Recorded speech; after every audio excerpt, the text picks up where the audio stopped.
ನಾನು ರಾಜೇಶ್ ಕಲ್ಲಂಗ್ ಶೆಟ್ರ್ ಅಂತ ಹೇಳಿ. ನಾವು ಕಾಶ್ಮೀರ ಟ್ರಿಪ್ನ ಪ್ಲ್ಯಾನ್ ಮಾಡಿ ಬಸ್ಸಿಂದ 11ನೇ ತಾರೀಕು ಹುಬ್ಬಳ್ಳಿ ಬಿಟ್ವಿ. 14ನೇ ತಾರೀಕು ರಾತ್ರಿ ಕಾಶ್ಮೀರ ರೀಚ್ ಆಗಿ 15ನೇ ತಾರೀಕಿಗೆ ಲೋಕಲ್ ಕಾಶ್ಮೀರ ಎಲ್ಲ ನೋಡಿಕೊಂಡು 16, 17 ಇದು ಸೋನ್ಮಾರ್ಗ್, ಗುಲ್ಮಾರ್ಗ್, ಇದು ಸಿಂಟನ್ ಟಾಪ್ ನೋಡಿಕೊಂಡು 18ನೇ ತಾರೀಕಿಗೆ ನಾವು ಪಹಲ್ಗಾಮ್ ರೀಚ್ ಆಗಿ ಅಲ್ಲಿಂದ ಏನದು ಬೈಸರನ್ ವ್ಯಾಲಿ ಅಂತಾರಲ್ಲ ಅಲ್ಲಿ ಹೋಗಿ ಎಲ್ಲ ಫೋಟೋ ತೆಗೆಸ್ಕೊಂಡು ಎಲ್ಲ ನಾರ್ಮಲ್ ಏನು ಎಲ್ಲರೂ ಟೂರಿಸ್ಟ್ ಯಾವ ರೀತಿ ಎಂಜಾಯ್ ಮಾಡ್ತಾರೋ ಆ ಥರ ಎಂಜಾಯ್ ಮಾಡ್ತಾಯಿದ್ವಿ. ಬಟ್ ನಮಗೆ ಅನಿಸಿರಲಿಲ್ಲ ಈ ರೀತಿ ಒಂದು ಘಟನೆ ಆ ಸ್ಥಳದಲ್ಲೇ ನಡಿಬೋದು ಅಂಥೇಳಿ. ಅದಕ್ಕೆ ಬಟ್ ಸೆಕ್ಯೂರಿಟಿ ನೋಡಿದರೆ ಕಾಶ್ಮೀರ ನಗರದಲ್ಲಿ ಸುತ್ತಮುತ್ತಲು ಎಲ್ಲ ಟೂರಿಸ್ಟ್ ಪ್ಲೇಸ್ನಾಗ ಒಳ್ಳೆ ಸೆಕ್ಯೂರಿಟಿ ಇಟ್ಟಿದ್ದಾರೆ. ಆರ್ಮಿ ಮತ್ತು Jammu and Kashmir police, CRPF ಎಲ್ಲರೂ ಪ್ರತಿ 100 ಮೀಟ್ರಿಗೆ ಒಂದೊಂದು ಚೆಕ್ ಪೋಸ್ಟ್ ಆಗಲಿ ಒಬ್ಬೊಬ್ಬರು ಸೈನಿಕರು ಇರ್ತಾರೆ.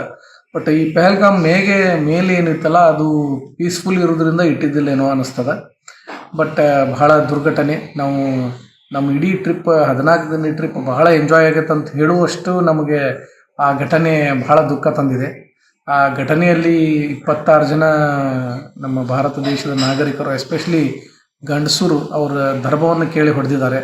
ಅವ್ರಿಗೆ ಯಾರು ಈ ಕೃತ್ಯದ ಹಿಂದಿದ್ದಾರೆ ಅವ್ರಿಗೆ ಕಠಿಣ ಶಿಕ್ಷೆ ಆಗಲಿ. ಮತ್ತು ಅವ್ರ ಅಂದರೆ ಕರ್ನಾಟಕದವರು ಇಬ್ಬರು ಇದ್ದಾರೆ ಫ್ಯಾಮಿಲಿ, ಅವ್ರ ಮನೆಯವ್ರಿಗೂ ತಡೆದುಕೊಳ್ಳುವಂಥ ಶಕ್ತಿ ಆ ದೇವರಲ್ಲಿ ತುಂಬಲಿ, ಅವ್ರ ಆತ್ಮಕ್ಕೆ ಶಾಂತಿ ಸಿಗಲಿ ಅಂತ ತಮ್ಮ ಮೂಲಕ ಹೇಳ್ತಾರೆ. ಅಲ್ಲೆಲ್ಲ ನಾರ್ಮಲ್ ಇತ್ತು, ಎಲ್ಲರೂ ಅವ್ರವ್ರ ಫ್ಯಾಮಿಲಿ ಜೊತೆ ಭಾಳ ಖುಷಿಯಿಂದ ಇದ್ದರು. ಅಲ್ಲಿ ವಾತಾವರಣ ನೋಡಿದರೆ ಹಿಂಗೆ ಆಗುವಂಥದ್ದು ಇರಲಿಲ್ಲ. ಅಲ್ಲಿ ಎಲ್ಲರೂ ಒಂಥರ ಖುಷಿ ಒಳಗೆ ಇದ್ರು ಮಸ್ತ್. ಆದರೆ ಈ ಘಟನೆಗೆ ನೋಡಿದ್ರೆ ಭಾಳ ಹೆದರಿಕೆ ಬಂತು ನಮಗೆಲ್ಲ. ಅಲ್ಲಿ ಅವ್ರವ್ರ ಯಜಮಾನ್ರನ್ನ ಕಳ್ಕೊಂಡವರು ಪಾಪ ಎಲ್ಲ ಹೆಣ್ಮಕ್ಳಿಗೆ ಭಾಳ ದುಃಖ ಆಗೈತೆ ಅಲ್ಲಿಂದ ಅದನ್ನು ನೋಡಿ. ಅಲ್ಲಿ ಹೆಂಗೆ ಹೊಡಿಬಾರ್ದಿತ್ತು ಅವ್ರನ್ನ.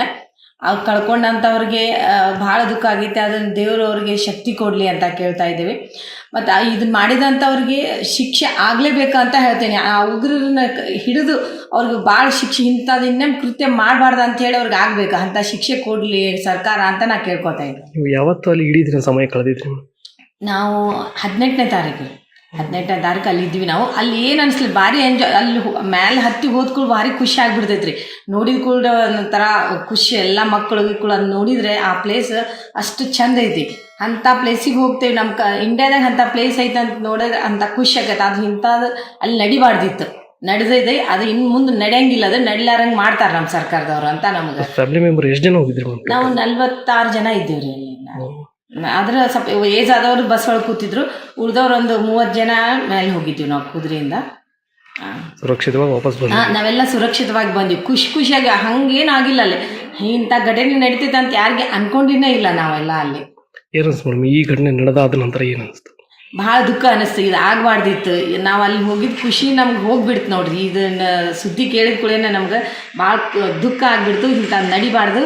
ಅವ್ರ ಪಾಪ ಅವ್ರ ಹಸ್ಬೆಂಡನ್ನ ಕಳ್ಕೊಂಡಾರ. ಎಲ್ಲರೂ ಅವ್ರವ್ರು ಖುಷಿ ಮಾಡೋಕೆ ಹೋದವ್ರು ಭಾಳ ದುಃಖದಿಂದ ಮನೆಗೆ ಹೋಗ್ಯಾರ. ಅವರು ಇಂಥದ್ದು ನಡಿಬಾರ್ದು. ಇನ್ನೊಮ್ಮೆ ಈ ನಮ್ಮ ದೇಶದಾಗ ಇಂಥದ್ದು ನಡೆಯಬಾರ್ದು ಅಂತ ನಾನು ಕೇಳ್ಕೊತೀನಿ. ನಡೆಯೋದಿಲ್ಲ ನಮ್ದು ಮೋದಿಜಿ ಇಂಥದನ್ನು ನಡೆಸ್ಕೊಡಂಗಿಲ್ಲ ಇನ್ನು ಅಂತ ನಾನು ಅನ್ಕೊತೇನೆ.